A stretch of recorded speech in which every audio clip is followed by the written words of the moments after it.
हुआ और आरोप लग रहे हैं कि मस्जिद में गलत हालत में गई वो।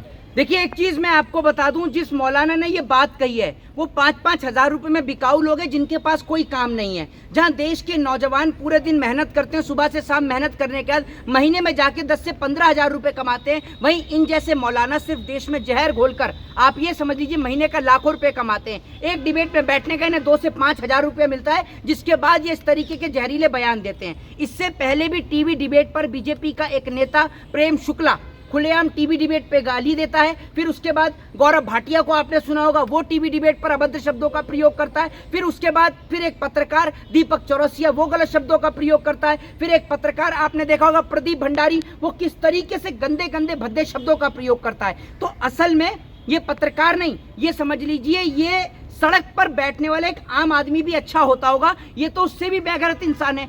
लोग पहले टीवी चैनल को, मीडिया को सुनते थे क्योंकि 4th पिलर ऑफ डेमोक्रेसी, इसे देश के लोकतंत्र का चौथा स्तंभ कहा जाता था, लेकिन आज इन्होंने अपनी सारी मर्यादा तोड़ दी है। इन्हें इतनी शर्म नाम की चीज नहीं बची कि एक महिला के लिए किस तरीके के शब्दों का प्रयोग किया जाए। और बड़ी बात तो ये है कि साजिद रशीद जो है वो किस तरीके से बोला जा रहा है। पहली बात तो ये है कि कोई दाढ़ी बढ़ा लेने से मौलाना नहीं हो जाता, और ये इसके संबंध जो है वो भाजपा से भी जुड़े हुए हैं। आपको बता दूं कि समाजवादी पार्टी ने ट्वीट करके भी इस बात को लिखा है। दूसरी बात ये कि ये वो मौलाना जिसने लिखा था कि बीजेपी को वोट दें, बीजेपी को वोट देने की अपील करी थी, उसने खुद भी बीजेपी को वोट दिया था और लिखा भी था कि मैं मोदी जी के गले लगना चाहता हूं।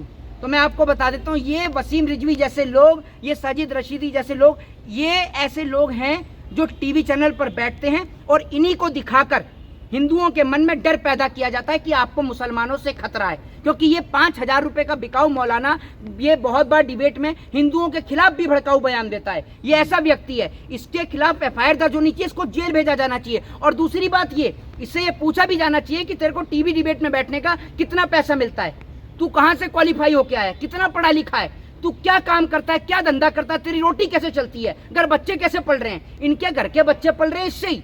देश में दंगे करा के इस तरीके के बयान देके एक महिला के लिए इतनी अभद्र टिप्पणी करता है, शर्म नहीं आती। लेकिन इकरा हसन का अपमान हुआ तब चुप्पी थी इनकी। नहीं, एक बात मैं वही बता रहा हूँ, जब इकरा हसन की बात आई तब तो उसके मुंह से आवाज नहीं निकली। ऊपर से डिम्पल यादव जो कि मौजूदा सांसद हैं, अगर यही बात किसी ने बीजेपी के नेता के लिए भी कही होती, महिला नेता के लिए, मैं उसका भी विरोध करता, उसके लिए भी बोलता, क्योंकि हमारे लिए महिला सर्वोपरि है। और बड़ी बात यह है कि जो देश के सदन में बैठी हुई है उसके लिए आप इस तरीके के भद्दे शब्दों का प्रयोग करते हैं। और वो महिला, वो डिम्पल यादव जो कि सदैव आपको भारतीय परिधान में, यानी जो भारत देश का जो कल्चर है, साड़ी में हमेशा नजर आती हैं, हमेशा आप उनको साड़ी में देख सकते हैं। उनके लिए इस तरीके के अभद्र शब्दों का आप प्रयोग करें, आपको तो शर्म आनी चाहिए। और बड़ी बात ये कि आप ना तो मुसलमान हैं ना मौलाना है, पहली बात तो ये, आप मुसलमान भी नहीं, मौलाना तो दूर की बात। डिम्पल यादव भी राजनीति करे हुए, ये कह रहे हैं कि भाजपा का एजेंडा, लेकिन ये तो मुस्लिमों के उम्मीदवार हैं। नहीं, मैं आपको एक बात बता दूं, एक बात आप मुझे ये बताइए, जो उसने लिख रखा है, उसके भूत लिख गया था रात को आके सपने में कि मैं मोदी जी के गले लगना चाहता हूँ, या कोई और लिख के गया था? उसी ने तो लिखा। फिर लिख रहा है कि बीजेपी को वोट, तो किसने लिखा है? और वो खुद बीजेपी को वोट देकर आया। लेकिन मौलाना बयान देते हैं और डिम्पल यादव बीजेपी का एजेंडा बता देती हैं। नहीं, मुझे आप ये बता दो, एक बात आप मुझे ये बता दो कि ये 5,000 रुपए का बिकाऊ मौलाना टीवी डिबेट में बैठता, तो टीवी डिबेट में बैठ के किसका ऐसा लगता है ना, पैसे लेकर बैठते हैं। अरे पैसे लेके नहीं बैठते तो क्या फ्री में बैठते हैं? हमें नहीं पता, हम भी बहुत सारी बार, पहले बहुत बार मैं भी न्यूज चैनल पर गया हूँ, मैं जाता था, हमने देखा उस चीज को। ये लोग चेक मिलता है इनको भैया, वरना कोई आदमी अपना काम धंधा छोड़ के वहां पर जाएगा क्या करने जाएगा वहां पर? चलो, हम तो सामाजिक आदमी है, मैं तो वकील आदमी हूँ, मेरा घर वकालत से चलता है, लेकिन इनका घर कहाँ से चलता है? पूरे दिन जो टीवी डिबेट पे बैठते हैं, ये 5-5 हजार रुपए के चेक देते हैं। अगर मैं झूठ बोल रहा होता तो मेरे ऊपर अब तक क्लेम नहीं कर चुके होते। मैं तो कितनी वीडियो में बोल चुका हूँ, क्योंकि गोदी मीडिया कोई 2,000 देता है, कोई 3,000 देता है, कोई 5,000 देता है। असल में क्या है, आप एक बात मुझे बताओ, इनका काम क्या होता है? इनका स्क्रिप्टेड पहले ही भेज दी जाती है, प्लस सुन लीजिए, ये भी सुन लीजिए, प्लस इनके लिए घर पर इनके लिए गाड़ी भेजी जाती है, फॉर्च्यूनर भेजी जाएगी इनके लिए, इनोवा भेजी जाएगी, उसमें बैठ के ये आते हैं और वहाँ के नाश्ता भी करते हैं, खाते पीते भी और जहर भी घोलते हैं। फिर उसके बाद फिर दूसरे चैनल पर चले जाते हैं। इन्हें किसी दिन बिठाओ, इन्हें धर्म की धार नहीं पता, ये आप समझ लो, इस्लाम का ई नहीं पता इन्हें। ये कभी हिंदुओं के खिलाफ जहरीला बयान देता है, कभी मुसलमानों के विरोध में बोल देता है। असल में क्या है, ये कोई मौलाना नहीं है, इसकी उम्र हो रही होगी 60-65 साल, ठीक है, काम धंधा इस पर कुछ है नहीं, तो इसको मिल गए ऐसे गोदी मीडिया के बतेरे पत्रकार घूम रहे, तो बेचारा 2-5 हजार रुपए में वहीं बैठता है, महीने के 50,000 1 लाख रुपए कहीं नहीं गए। आप एक बार बताओ, एक आदमी मेहनत करके 10,000 रुपए नहीं कमा पा रहा, ये 2 डिबेट में बैठ गया दिन के, तो 10,000 रुपए सीधे हो गए। 10,000 रुपए एक दिन के अगर आ रहे हैं तो 30 दिन के हिसाब से आप मल्टीप्लाई कर लो कितने हो गए। तो इनका तो सबसे बढ़िया धंधा, ये बिजनेस कर रहे हैं। लेकिन उनकी वाइफ का अपमान हुआ अखिलेश यादव की, वो अभी भी चुप है। देखिए एक बात मैं आपको बता दूं, हाँ। अखिलेश यादव कलम पर भरोसा करते हैं और उनको पूरी उम्मीद है न्यायपालिका पे। और मैं कहना चाहता हूं अखिलेश यादव को तत्काल ऐसे मौलाना के ऊपर FIR करनी चाहिए। और बड़ी बात यह है कि बीजेपी के, अगर बीजेपी के लोग साथ नहीं है, मैं आपसे एक बात पूछना चाहता हूं, आपने कहा कि बीजेपी पे नहीं है वो, तो बीजेपी के लोग उसका विरोध क्यों नहीं कर रहे? आप मुझे बताओ, महिला तो महिला है, प्रोटेस्ट चल रहा है उनके खिलाफ चल रहा है। तो बीजेपी वाले प्रोटेस्ट कर रहे हैं, हाँ हैं? प्रोटेस्ट कर किसके खिलाफ? मौलाना किसके के खिलाफ चल रहा है, हैं? महिलाओं के सम्मान में चल रहा है। नहीं तो एक बात आप मुझे, मैं आपसे ये कह रहा हूँ, एक बात आप मुझे, तो प्रधानमंत्री का बयान क्यों नहीं आया, योगी आदित्यनाथ का क्यों नहीं आया? और दूसरी बात ये, सरकार आपकी, नेता आपके, प्रधानमंत्री आपका, राष्ट्रपति आपका, गृह मंत्री आपका, उठा के जेल में डाल दो। किसका इंतजार कर रहे हो? किसके लिए प्रोटेस्ट कर रहे हो और किसके खिलाफ कर रहे हो? किसके खिलाफ हो रहा है प्रोटेस्ट?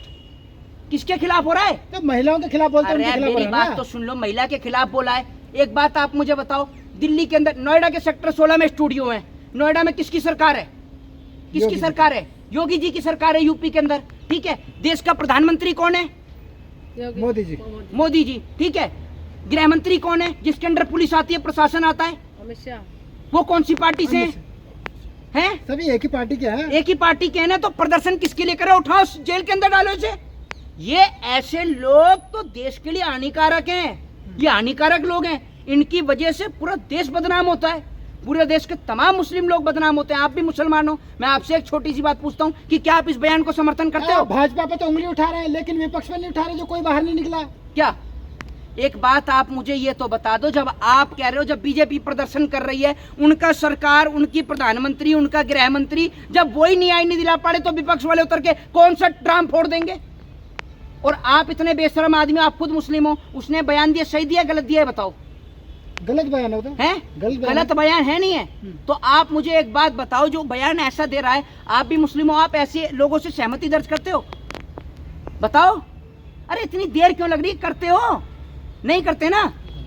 ये तो मुझे लग रहा है भाई गूंगा हो गया, दिखे इसकी आवाज ही चली गई। मैं आपको बता दूं, लेकिन देश का कोई मुसलमान ऐसे लोगों को समर्थन नहीं करता। और मैं कह रहा हूं, आप कहते हो ना भाई बहुत कि हमने मुसलमान टाइट कर दिए, मुसलमान टाइट कर दिए, अब इसे टाइट करके दिखाओ साजिद रशीदी को। ये दोबारा किसी टीवी टेलीविजन पर नहीं दिखना चाहिए। इसने हमारे देश की बेटी को, और बड़ी बात ये है, मैं आपको एक बात बता दूं, अगर इन्होंने डिम्पल यादव की जगह पर अगर किसी मुस्लिम को भी ये बात कही होती तो भी मैं उसके खिलाफ खड़ा होता। मैं आपको बता दी, अभी आप कुछ दिन पहले अनिरुद्ध आचार्य, उसने बयान दिया महिला के खिलाफ, मैं उसके लिए भी बोला। तो मैं आपको बता दूं, ऐसे लोगों की सोच इस देश के लिए घातक है। और मैं आपको बता दूं, साजिद रशीदी को जेल होनी चाहिए। और जब आपने कहा कि बीजेपी के लोग भी धरना दे रहे हैं, रशीदी ने बोल दिया कि मैं माफी नहीं मांगूंगा, हैं? वो तो माफी नहीं मांग रहे, कुछ भी गलत नहीं बोला। असल में क्या है, ढीठ आदमी है, ढीठ आदमी थोड़ी माफी मांगता है। जब तक थाने में नहीं जाएगा, वहाँ थोड़ी सेवा पानी नहीं होगी, उससे पहले माफी भी नहीं मांगेगा। समझ रहे हैं? उससे पहले वो भी यही कहता था, वसीम रिजवी, कि मैं तो कुछ नहीं करूंगा, मैं कुछ नहीं करूंगा। जेल गया ना, बढ़िया ठंडी ताजी हवा खाई, बढ़िया करके उसने, यति नरसिंह आनंद ने भी थोड़ा आराम लगा होगा, थोड़ा सुझा दी होगी, बढ़िया करके उसके बाद फिर माफी मांग ली उन्होंने आके। तो मैं आपको बता रहा हूँ, यही इनकी हालत है। अभी जब पुलिस उठाएगी फिर माफी मांगेगा, हाथ जोड़ता फिरेगा। तो मैं इससे यही कहना इन चाहता लोगों हूँ, में हिम्मत कहाँ से आती है इतनी? हिम्मत कहाँ से आती है इन लोगों में? अनपढ़ जाहिल गवार हैं, पढ़े लिखे थोड़ी हैं ये, जाहिल गवार लोग हैं, काम धंधे हैं नहीं इन पे। टीवी चैनल पर बैठना, इसी तरीके के बयान देना, तभी तो 5,000 मिलने हैं। वरना इन्हें कोई काम करने के 200 रुपये ना दे, 5,000 रुपये काहे के लिए मिलेंगे? इसीलिए मिलेंगे, जहर घोल रहे हैं। हिंदू मुसलमान, इनको बिठाया क्यों जाता है? इन्हीं को दिखाकर हिंदू के मन में डर पैदा किया जाता है। इन्हीं को दिखाकर कोई एक अच्छा मौलवी जो मस्जिद का होगा, अच्छा पढ़ा लिखा इमाम होगा, वो नहीं बैठता टीवी चैनल पर, उसका काम ही नहीं है। उसका काम मस्जिद में है, उसका काम लोगों को पढ़ा देने का, तालीम देने का है, उसका काम ये थोड़ी है। इनको बिठाया जाता है और इनको दिखाकर हमारे मन में डर पैदा किया जाता है कि हिंदू खतरे में। जिस देश में बहुसंख्यक आबादी हिंदू की है, उस देश में हिंदू को किससे डर? हिंदू को किसी से डर नहीं है।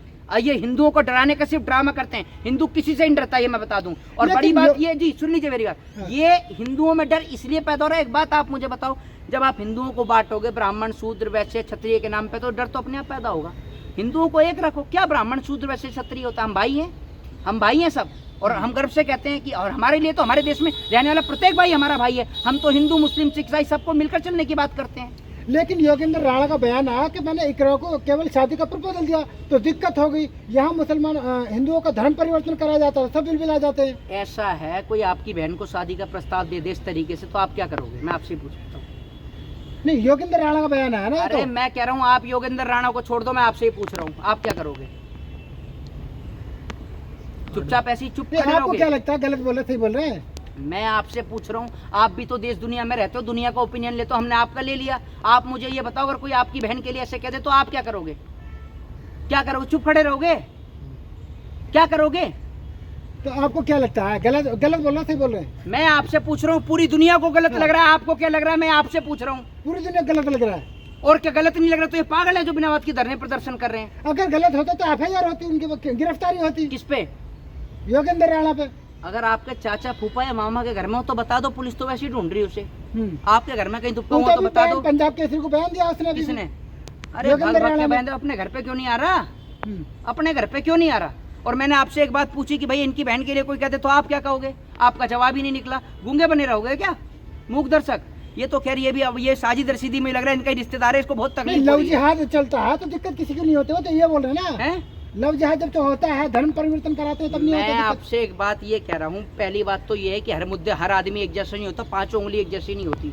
दूसरी बात ये है कि मौजूदा मेंबर ऑफ पार्लियामेंट है, आप में शर्म नाम की कोई चीज़ है या नहीं? मुझे आप ये तो बता दो, शर्म नाम की कोई चीज़ है नहीं? आपकी बहन के लिए कोई ऐसा कह देगा तो आपको अच्छा लगेगा? आप बता दो, आपको अच्छा लगेगा तो बता दो। माइक भी टूट गया, इनकी तरह ही है। तो मैं आपको पूरे देश को बताना चाहता हूँ, और ये मौलाना गिरफ्तार होगा और इन जैसी सोच के लोगों से बच के रहें। जय हिंद, जय भारत, वंदे मातरम। चलो।